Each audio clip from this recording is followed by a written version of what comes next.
Se olisi taas Naantalin satamaa ja Finncanopus odottaa siellä.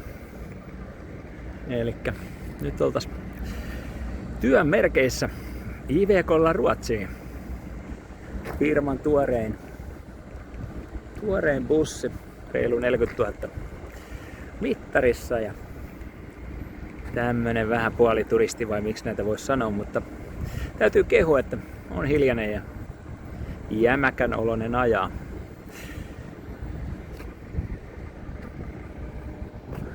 Mutta tämmöstä. Hypätään laivaan ja lähdetään päivälautalla yli Kapellskäriin ja siitä sitten Södertäljeen yöksi. Jatketaan laivalta lisää. Moikka! Niin, saatu siviilit päälle ja ollaan tässä laivassa nyt ja auto on tuolla autokannella. Matkustajatkin tulee auton mukana näissä Finlaississa laivaan. Ja kello 11 on meillä pieni infotilaisuus tuolla ja sitten 12 jälkeen buffet lounas. Ja olikohan 7:30 maissa ollaan sitten Ruotsissa. Tästä se matka alkaa. Moikka! Ja tässä olisi vielä 2-3 tuntia Kapellskäriä, siitä sitten 1,5 tuntia, 122 kilsaa näytti navi tonne Södertäljeen. Ajetaan Tukholman läpi sinne yöksi hotellille sitten ja sieltä jatketaan huomenna. Tämähän on tämmönen 5 päivän 4 yön reissu. Perjantaina ollaan sitten Suomessa.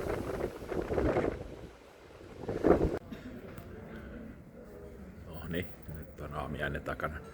Käydään nuuhkaseen vähän ilmaa, millaista tuolla ulkona on.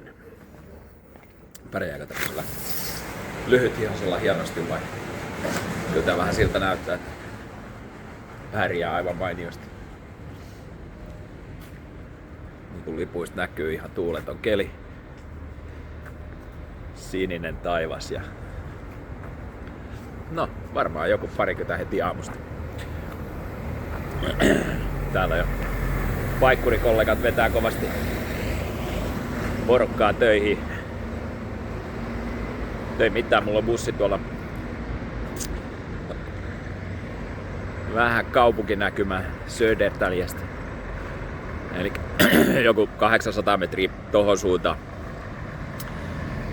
Bussi on siellä parkissa ja tosiaan tähän hotelli eteen 9:15 sitten käydään hakee bussia, porukka kyytiin ja päivän ensimmäiseen kohteeseen sitten. Tuonne about tunnin ajomatkan päähän. Tästä se toka matkapäivä alkaa. Tämähän on tämmönen 64 000 asukkaan kaupunki. Kaupunki tässä Tukholman eteläpuolella, joku 1,5 tunnin ajomatka Tukholman keskustasta. Suunnilleen. Täällä on kaksi isoa tunnettua yritystä, AstraZeneca lääkefirma ja sitten tietysti kaikkien automiesten tuntema Scania. Kummatkin sieltä reilun 100 vuoden takaa jo historiaa moisilla yrityksillä tässä kaupungissa. Tee mitään, mennään katsomaan löytyykö tuo bussi tuolta. Jatketaan sit lisää. Täältähän se mun työkamu löytyy.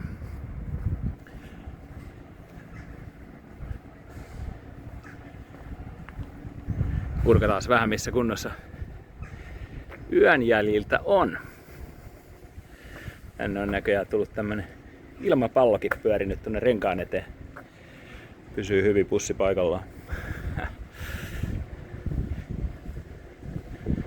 Hotelliltahan aina kannattaa kysyä, jos on vieras kaupunki, ei oikein tiedä, että mihin bussi jättää, niin yleensä Respas on hyviä vinkkejä niin kuin tälläkin kertaa. Niin.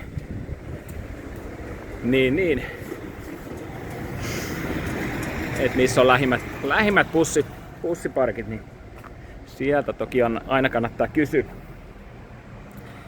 kysyä.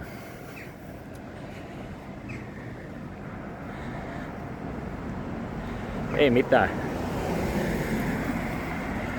Kamuhan näyttää siltä, että on viettänyt yön täällä ihan mukavasti. Ja pistetään tuote tulille ja lähdetään tonne hotellin eteen. Käydään omat kamat huoneesta ja vaihdetaan firman vaatteet päälle. Voidaan toki vähän kurkata, miltä tää näyttää sisältä. Jep, otetaan pikku bussiesittely. Eli tämähän on firman uusin tosiaan, oliko siellä 47 000 mittarissa.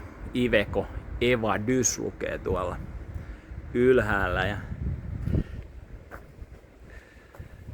tämmönen takavessallinen malli, niin lastaustilaa löytyy täällä sitten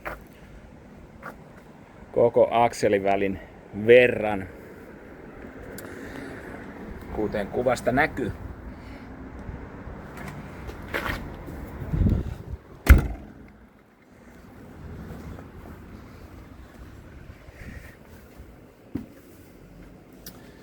Tän näköinen. Sisusta oliko tässä 54 paikkaa, joo. Kyllä, ja tosiaan käydään kurkkaa vessa tuolta vielä. Ihan tilava koppi sieltä löytyy takaoven takaa. Sen näköinen. Tosiaan siinä on takarivissä sitten vaan 2 paikkaa näköjään.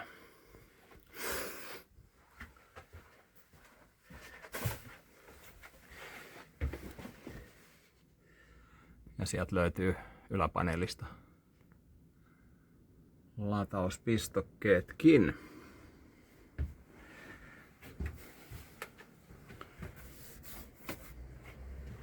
Kurkataan tuot kuskin paikkaa vielä tuosta.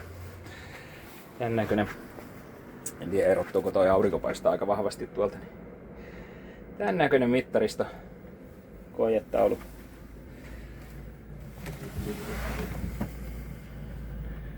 Jonkun verran muuttunut niistä vanhemmista Ivecoista. Sieltä saadaan. Katsotaan, lyödään toi ovi kiinni. Ovi kiinni tuolta ja päävirrat on avaimesta ja nappikäynnistys. Noin.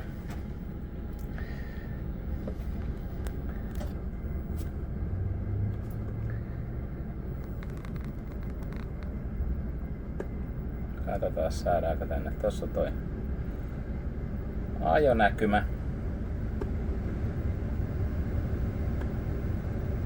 Sitten sieltä valikosta löytyy rengaspainetunnistimetkin löytyy.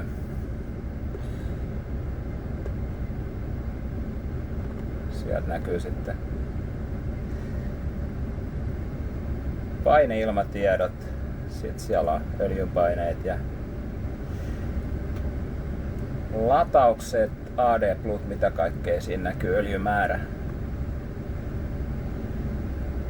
Semmosia löytyy kaikenlaisia. Ihan selkeä ja informatiivinen mittaristo.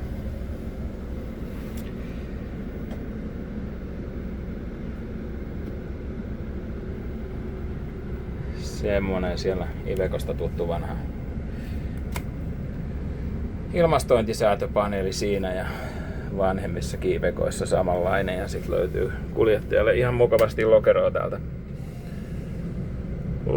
täältä. Vähän tämmöistä syvempää lokeroa ja sit pari kuppipaikkaa tossa ja sitten täältä kuljettajan oikealta puolelta tuolla on kans syvä lokero ja sitten tässä on tämmöiset pienet, ei tietysti iso mahukka, kun tästä pitää kuljettajan mennä tästä lokeron päältä, kun lähtee pois. Ja sitten tässä vielä on tämmönen kannellinen syvä lokero. Plus tuolla kanssa sopii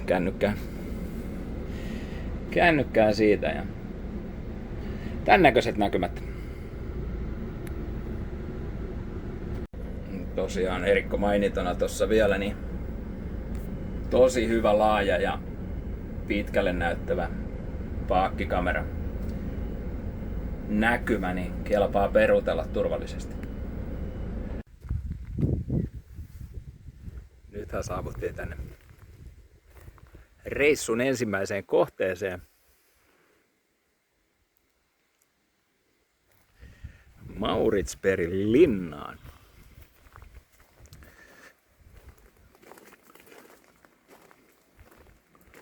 Tuolta Södertaljesta semmonen vähän reilu tunnin ajomatka.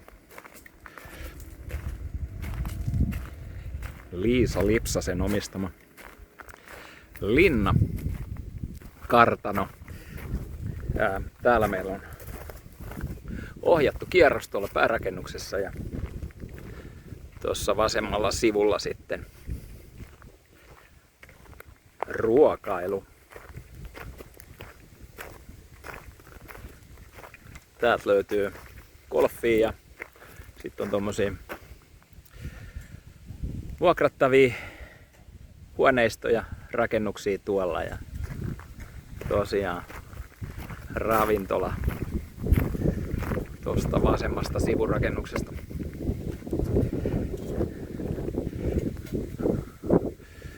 Tää on tässä Itämeren tämmönen lahti tulee tähän, niin sen varrella. Joskus kuulemma joku suomalainen on tullut avoveneelläkin tässä käymään ihan Suomesta asti. Viime kerralla tarina kertoi tämmöstä. Mutta ei mitään, me mennään kattelee paikkoja ja syömään.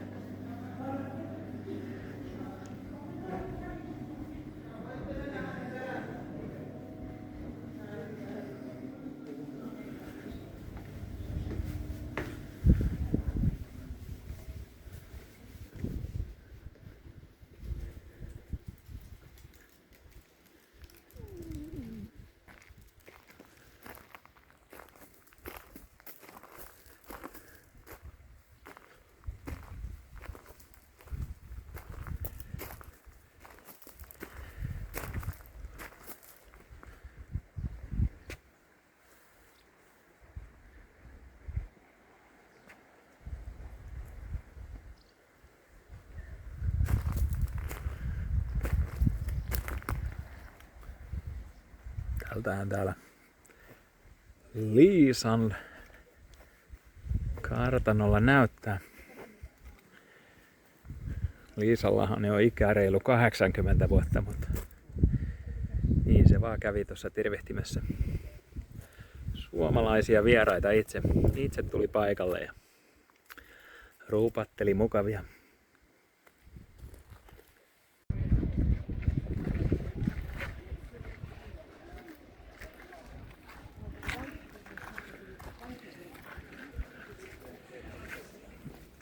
Päivän toinen kohdehan meillä on täällä Linköpingissä sitten vanha Linköping.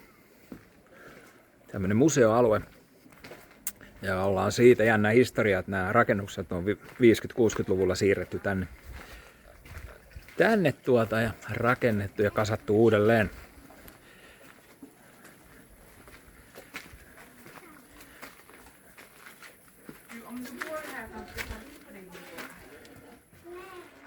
Eli täällähän asuu ihan ihmisiä ja tää suljetaan kello 17 aina.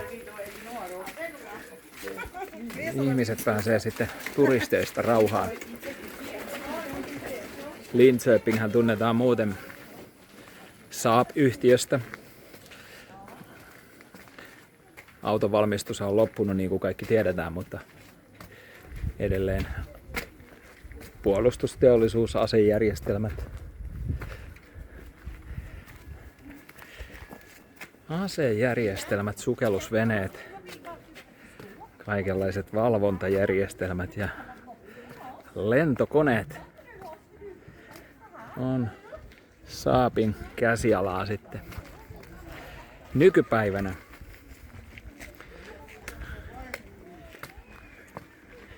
Mutta me jatketaan täällä vanhassa Linköpingissä. Tästä sitten tosiaan hotellille Siellä kello 19 sitten ruokailu ja siinäpä se alkaisi tää päivä olla pulkassa. Huomenna jatketaan sitten uusilla jutuilla.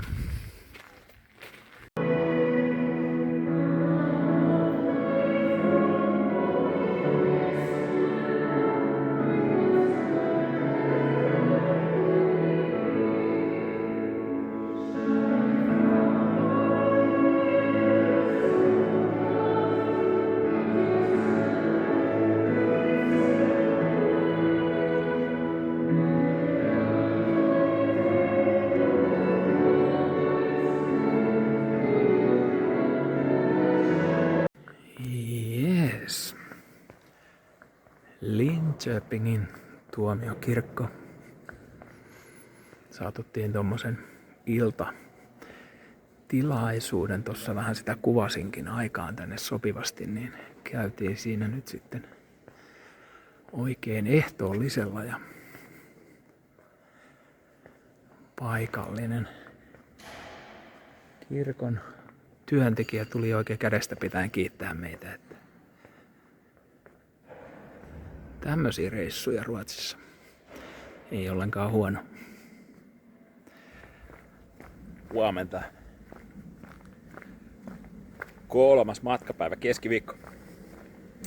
Köpöttelen tässä aamupalan jälkeen autolle, joka on tuolla jossain vajaa kilometrin päässä kadunvarsiparkissa,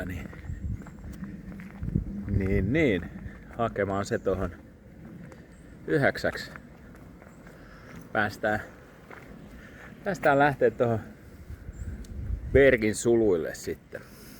Eli tämähän on Kristiinan matkatoimiston Götan kanavan risteily tää matka nimeltään ja tänään vuorossa tosiaan se Götan kanavan risteily siinä vähän niinku pääkohde ja aamupäivästä sitten ajellaan risteilyn jälkeen. Elikkä asiakkaat menee sinne ja opas ja mä siirrän bussin kanavan vartta pitkin Boresperiin ja siitä sitten 3-4 tunnin risteilyn jälkeen hyppäävät takas bussiin ja sitten ajellaan Vadstena Birgittalaisluostariin katteleen sinne ja siellä on ohjattu kiertokäynti sitten ja Luostarin kirkossa myös käydään ja sitten siinä Vadstena keskustassa on vähän vapaa-aikaa ja siinäpä se päivä taas hukkukin sitten, että sitten takas tähän Linköpingin hotellille, eli 2 yötä samassa hotellissa ollaan tässä Linköpingissä. Niin tämmösiä. Katsellaan päivällä lisää taas. Moikka!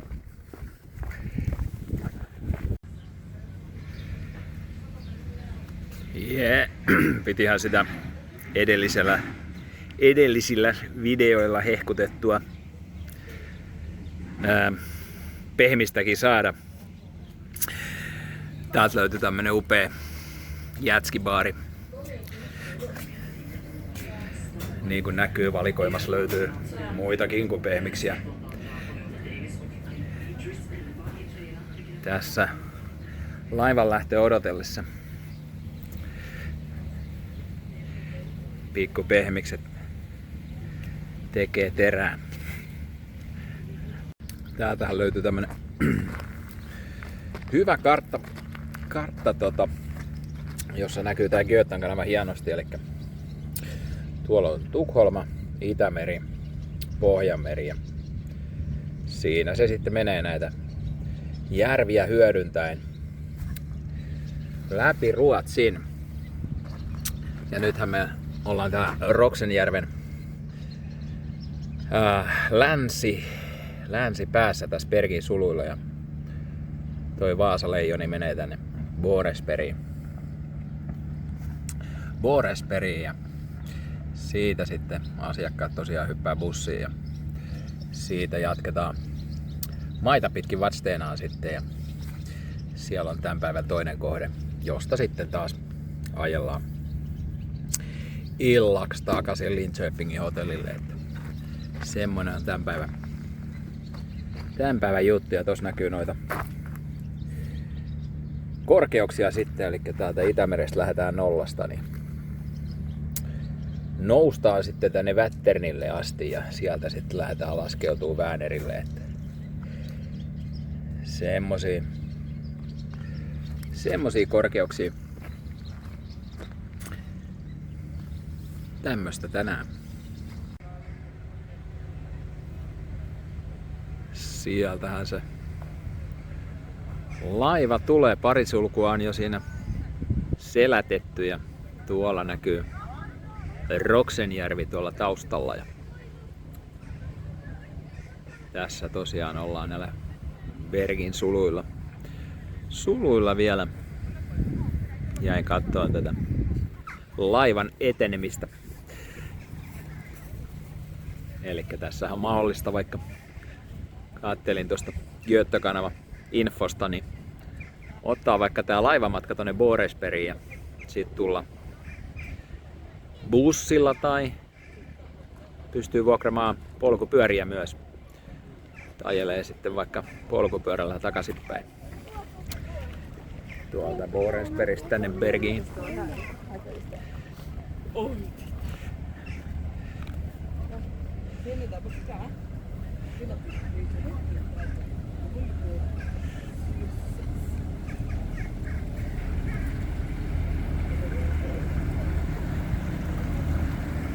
Ja siellä on tosiaan vielä lisää sulkuja tuossa edessä ja sitten on toi nostettava maantiesiltakin tuossa ennen kuin pääsevät jatkamaan tonne kanavalle.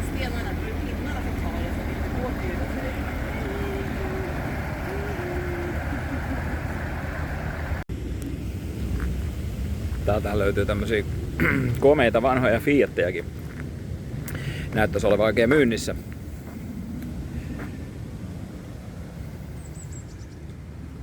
Sieltä puhelinnumero ylös ja ei kun kaupoille.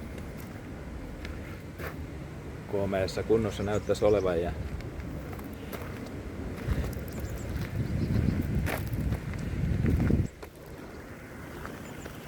toinen samanmoinen.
Tie nousee kirjaimellisesti pystyyn ja pääsee sitten laiva tulemaan sieltä läpi.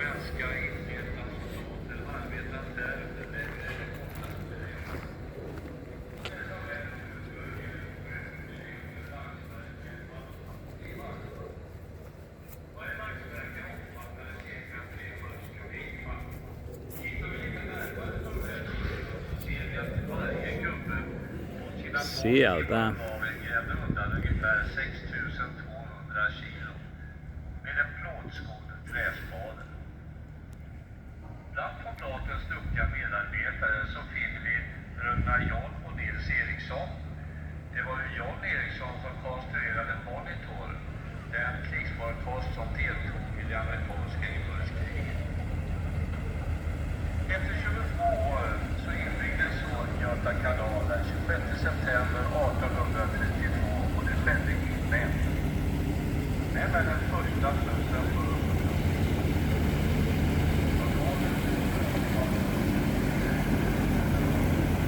Sinne menee.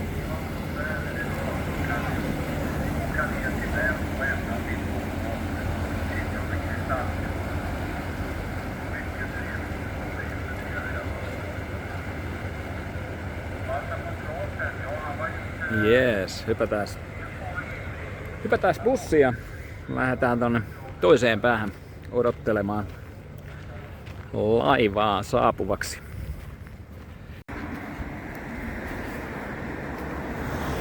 Jep, Buresperissä ollaan ja täältäpä täällä näyttää. Pikkasen ripsii vettä. Edelleen asiakkaita odotellaan täällä. Tuommoisen puolen tunnin päästä pitäisi laiva tulla tänne päähän, niin päästään jatkamaan sinne Vadstenaan. Kävin tossa kebabilla salaatin kanssa kevyesti ja annoskokokin oli pienempi kuin Suomessa, mikä on ihan hyvä asia. 115 kruunua. Ja Suomeen myös erikoisuutena, että kastike tuli semmoisessa erillisessä kulhossa, että voi ihan itse annostella sen sitten haluamansa määrän siihen annoksen päälle. Täältä tää Kivettan kanava löytyy. Kurka taas vielä sinne tossa. Tää on ihan pieni hentonen vesisade.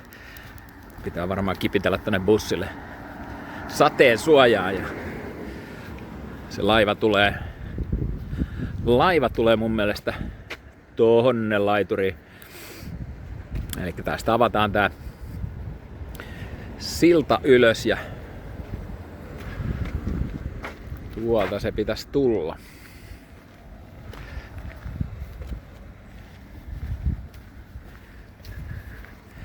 Tän näköistä ja bussihan on tuolla niin parkissa. Siellä oli pari saksalaista kollegaakin parkissa myös, niin siellä on ihan hyvä paikka. Nopea mennä tosta laivalta sitten bussille. Tän näköistä tää. Jeps, sitten oltais Vadstenassa. Täällä Birgittalaisluostarin kirkon kulmalla. Täällä on vähän julkisivuremonttia käynnissä, mutta ei anneta se haitata.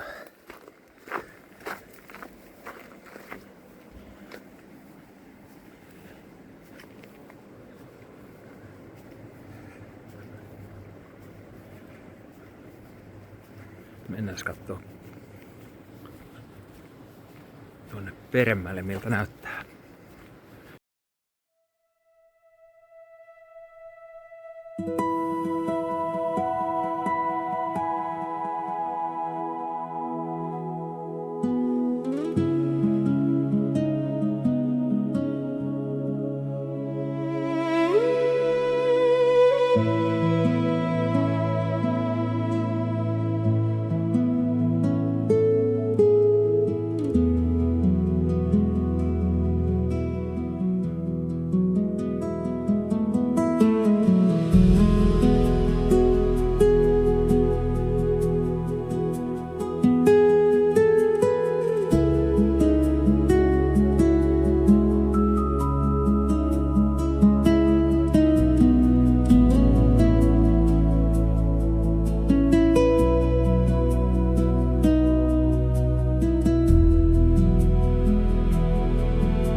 Ja täällähän näitä henkilönkuljetusvälineitä on peräkanaa komeassa ympäristössä.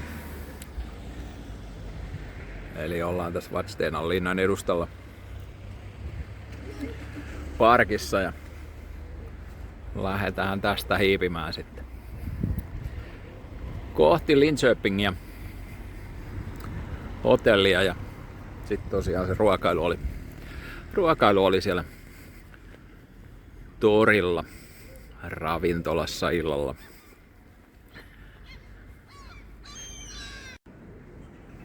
Noniin, työkamu jätetty siihen. Päivä pulkassa tältä osin.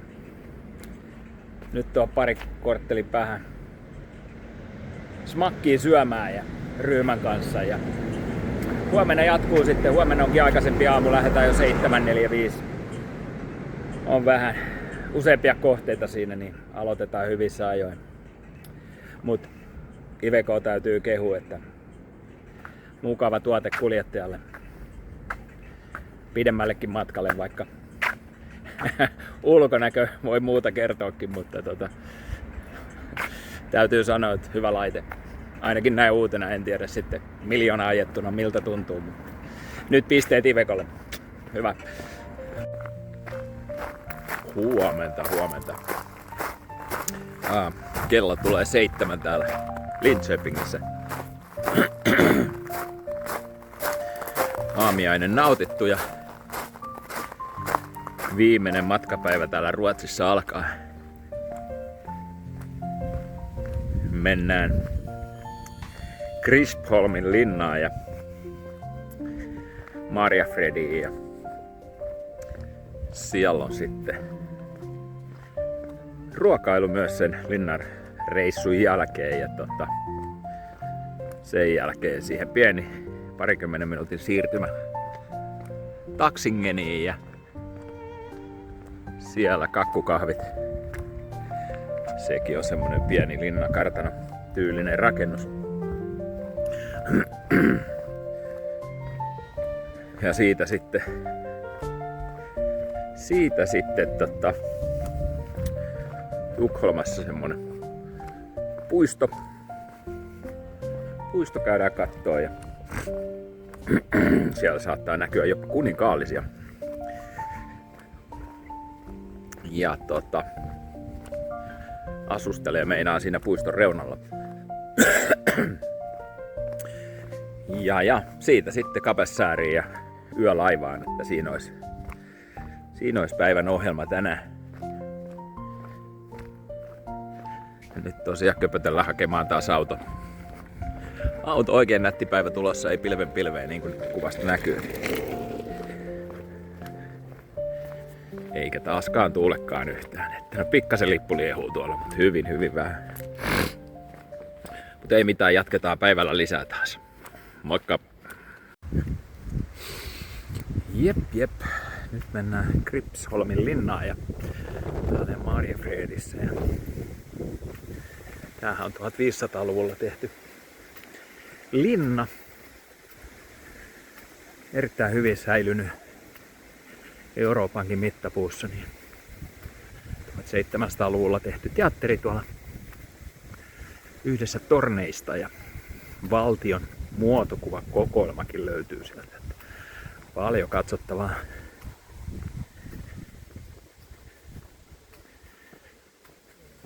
Linnasta löytyy. Ja tuollahan näkyy sitten toi Mariafredin kylä. Ja siellä noin keltaiset varjot, niin siellä on meidän ruokapaikka linnankierroksen jälkeen. Ja pieni vallihautakin näyttäisi olevan. Ei mitään, mennään katselemaan linnaa.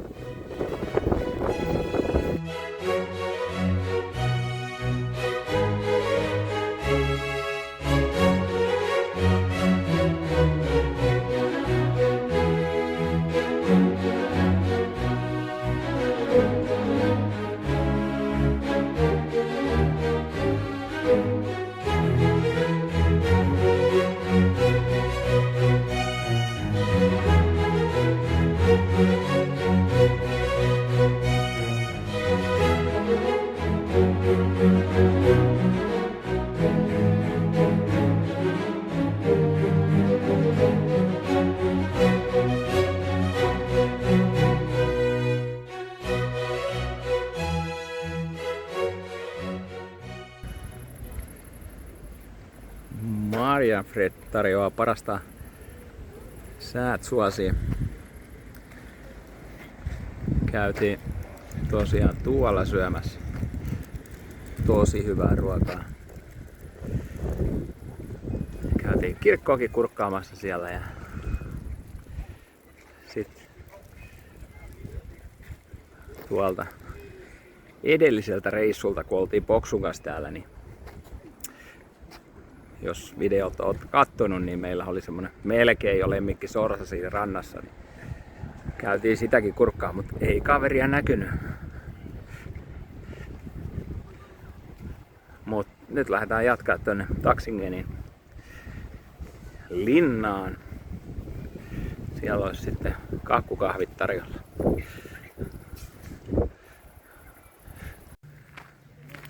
Ja sittenhän vuorossa Taksingenin kakkukahvit.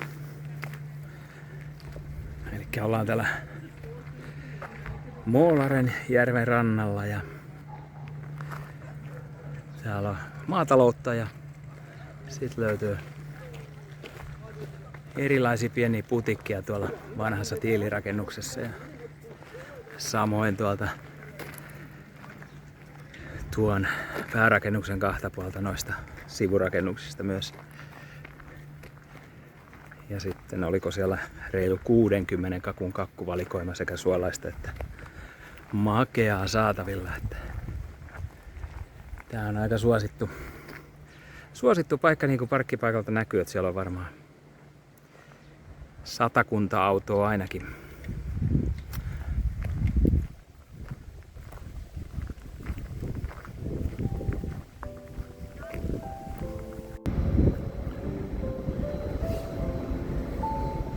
Jaha.